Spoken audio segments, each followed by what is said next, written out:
Hey everybody, welcome back. This is part 2 of our introduction to polynomials, and I gotta tell you, I love polynomials. Today we're going to talk about special polynomials, standard form of polynomials, and adding and subtracting polynomials. Can't wait. But before we do that, let's do everybody's favorite thing. Let's review something like recognition of polynomials and monomials, degree of polynomials and monomials, and special coefficients of polynomials. Remember, polynomials have algebraic terms, whole number exponents, and no division of variables. And a monomial is about the same thing, except that it's only one term. Hey, this is math class and we do problems. Let's do number 1. Keep in mind at Socrative, if I ask for a specific number, I mean the number in the upper left-hand corner. How many of the following equations are polynomial? We can't have division of variables, so that eliminates this one and this one. We cannot have trigonometric functions like sine or the square root. Everybody I know loves absolute value, but it's not polynomial. All of these are polynomial. The answer is 3. In a problem like this, we know mono means 1, bi means 2, and tri means 3. But 1, 2, and 3, what? Always look for clues in other parts of the problem. 1, 2, or 3 terms. You should know terms are separated by pluses and minuses. There are 4 terms here, and it is polynomial. In a problem like this, we should always ask ourselves, is it polynomial? Polynomials are very easy to recognize, and of course this is polynomial. The minus separates the 2 terms. It's a binomial. We learned that things that are monomial or polynomial have a degree, and things that are not polynomial do not have a degree. The degree of a monomial is the sum of the exponents of the variables that appear in it.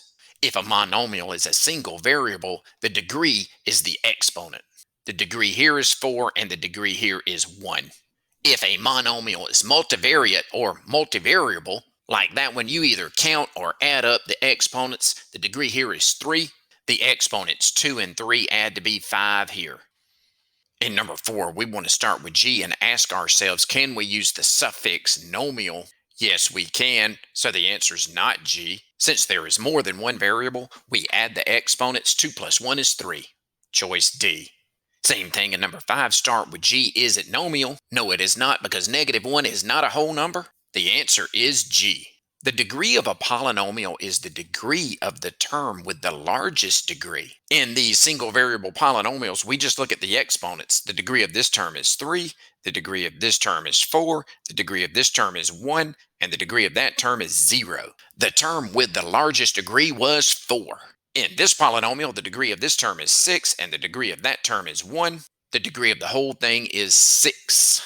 Be careful, though, in these multivariable polynomials, the degree of this term is 1, and the degree of that term is 2. The degree of the whole thing is 2.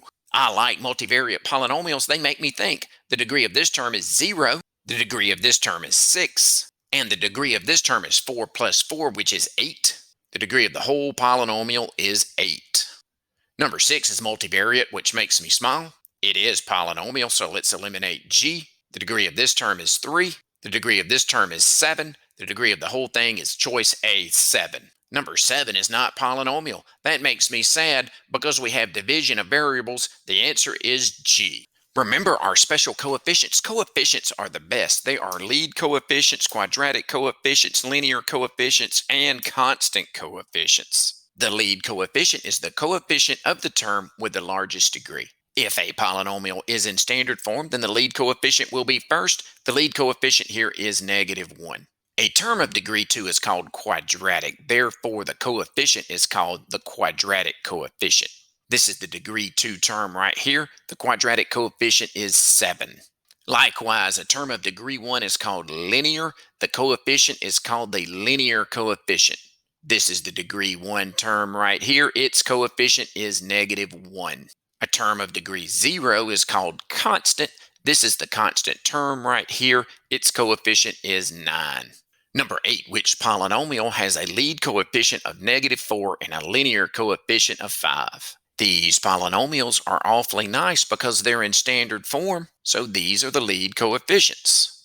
We can eliminate these. This one has a linear coefficient of 5, and this one has a linear coefficient of 2. The answer is choice B. That was so much fun, let's do it again. Which polynomial has a quadratic coefficient of 0, and a constant coefficient of -7? To have a quadratic coefficient of 0, that means there's not a quadratic term.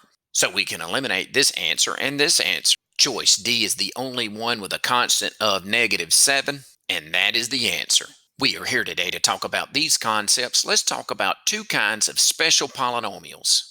A degree 1 polynomial equation, expression, or function is called linear.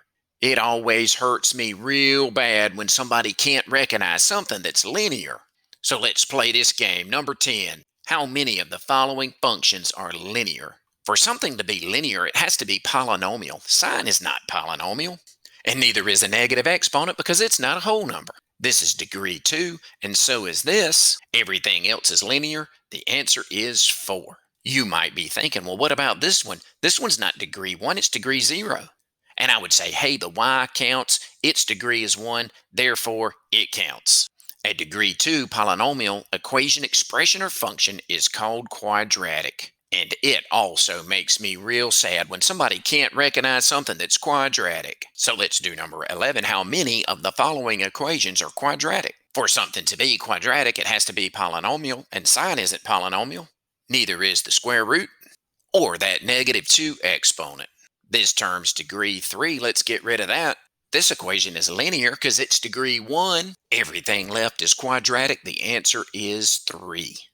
Let's talk about standard form of polynomials because generally in mathematics, things work better when they're in standard form. When terms of a polynomial are in order from highest degree to lowest degree, the polynomial is in standard form.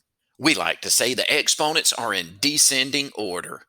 Number 12 looks easy. It says which polynomial is in standard form. Let's follow the exponents. This one goes from 4 to 2 to 3. Nope. Choice B is pretty obvious. This one goes from 3 to 4. That's not descending.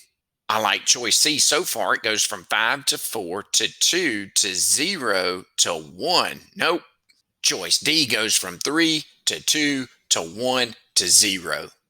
That one descends. D is the answer. E goes from 0 to 1. It's not right. Recognizing a polynomial in standard form may be the easiest thing you ever do in mathematics. Let's do number 13. Choice A goes from 4 to 8.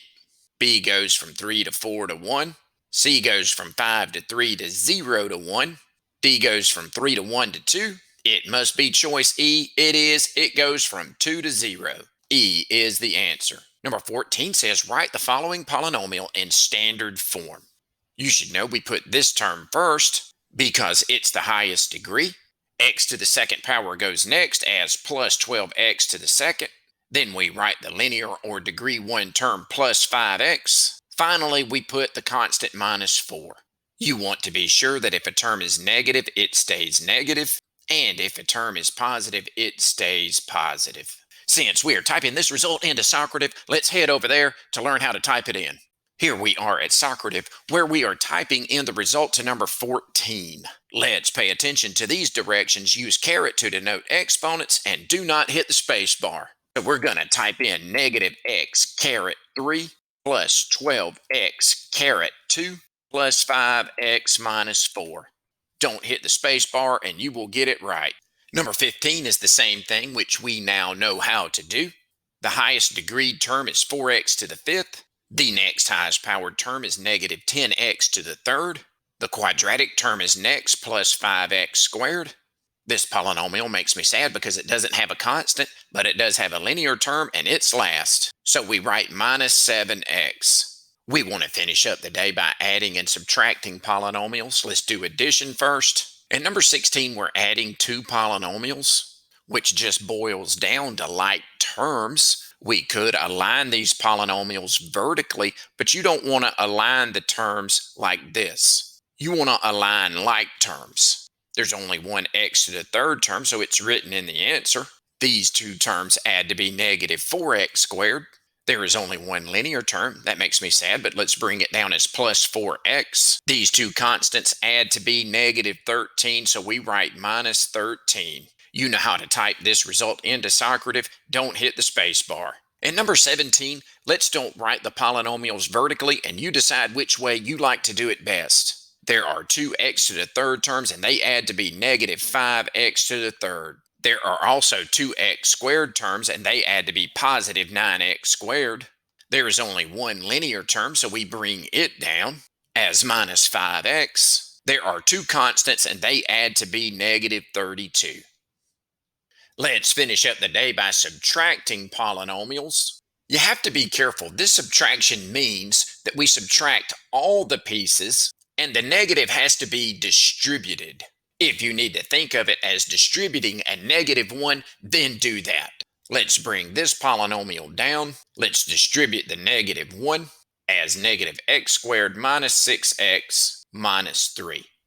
Now the problem is just like terms. These two quadratic terms add to be negative 10x squared. The linear terms add to be negative 7x. And these two constants add to be positive 13. Type that in as is. Don't hit the space bar. Number 19 and last problem of the day, which always makes me sad because I'm going to miss everybody. Let's rethink this problem as distributing a -1. Let's bring all of this down. Distributing the -1 here would give us plus 5x to the third plus 8x minus 15. The x to the third terms make 9x to the third. There's only one degree 2 term. Let's bring it down. These two linear terms make plus 2x. And finally, this constant plus this constant make minus 14. Everybody, I had a whole lot of fun today talking about polynomials in standard form, special polynomials, as well as adding and subtracting polynomials, and I can't wait to see you next time.